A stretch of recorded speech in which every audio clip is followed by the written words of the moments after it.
একঘেয়েমি মুরগির গোশ খাতে খাতে বিরক্ত। আসো, লাইনে সবার সামনে এসে বসো। মাত্র 20 মিনিটে রান্না হয়ে যাবে না।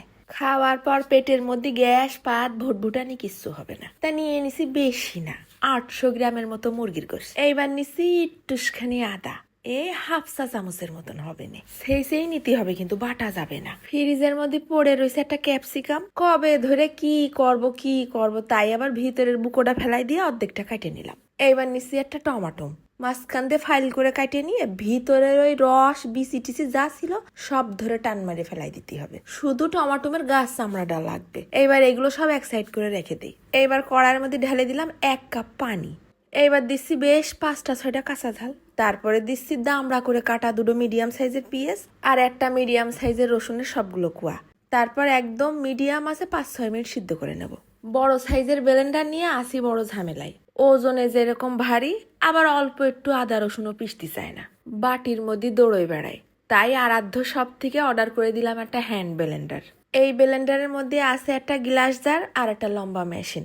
আদা রসুন যেটুক সিদ্ধ করিলাম সেটুকু এখন ঠান্ডা করে বাটি নিচ্ছি। খুব অল্প সময়ের মধ্যে আদা রসুন, যে কোনো মশলা, যে কোনো ভর্তা, বাচ্চাদের খাবার, milkshake, smoothie, mayonnaise, heavy cream blend করে নিতে পারবানে। এমনকি মাংসের কিমাও করে নিতে পারবানে। ঝটপট পরিষ্কার করতেও মেলা আরাম। যাকে লাগবে পেস্টটা ট্যাগ করে দিবানে, অর্ডার করে দিয়ে নে। এবার কড়াইয়ের মধ্যে ঢেলে দিলাম 50 গ্রামের মতন সয়াবিন তেল। 3টে দিছি লবঙ্গ আর 4-5টা ছোট্ট ছোট্ট এলাচ। ফোড়নে ভালো করে ভাজা হলি দিয়ে দেবো কাঁচা গোশটুক। আগে প্রথমে ভালো করে 10 মিনিট কিন্তু নাড়ে চেড়ে একটু ভাজা ভাজা করে নিতে হবে না। গোশটা ভাজা হয়ে গেলে ফেলাই দেবো পেঁয়াজ রসুন বাটা। তারপরে দিচ্ছি বেশ খানিকটা নুন। পেঁয়াজের কোনো কাঁচা ভাব যেন না থাকে, খুব সুন্দর করে ভুনতে হবে কিন্তু।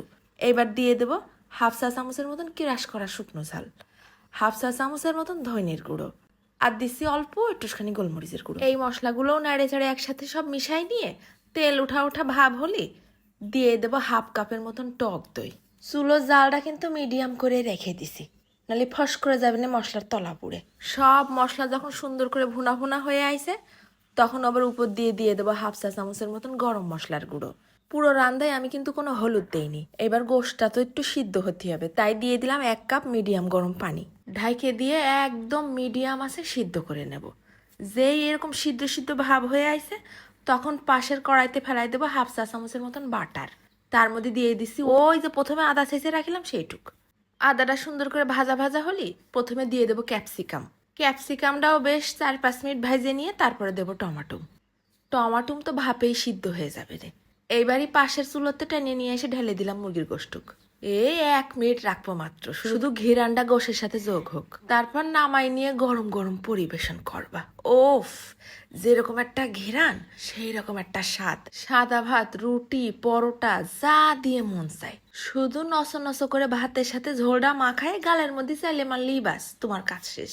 তারপরে ওই দাঁত আর জিভলেই বুঝে বেড়াকে। হালকা মশলায় এত মুলায়েম স্বাদ, আর সাথে সেই রকম একটা ঘিরান, একবার খালি আবার খাতি মনে যাবে না। তা আজকে আমি খাতে খাতেই চলে যাচ্ছি। ধন্যবাদ।